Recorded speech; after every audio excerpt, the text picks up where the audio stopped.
माझ्याकडे मी जिथे राहतो तिथे एक दुकानदार आहे. त्या दुकानदाराकडे मी मोबाईल घ्यायला गेलो आणि त्याला म्हटलं की बाबा मला हा मोबाईल पाहिजे.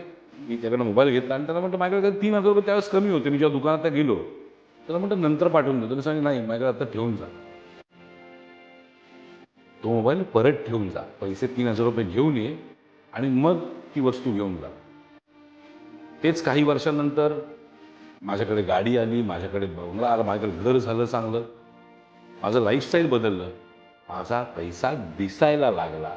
त्यावेळेस जेव्हा त्याकडे गेलो, आजच्या मितीला अशी परिस्थिती आहे की त्याच्याकडे माझं मी 50,000 वस्तू जरी घेतली, ₹1,00,000 वस्तू जरी घेतली, तर तो पैसे द्या हे कधीच बोलत नाही. अशी माणसं बदलतात. माझ्या घरात मी अनेक वेळा अनुभव घेतले. घरात म्हणजे अगदी आई वडील बायको यांचं नाही म्हणत आहे, पण इतर जे अलाइड फॅमिलीज असतात.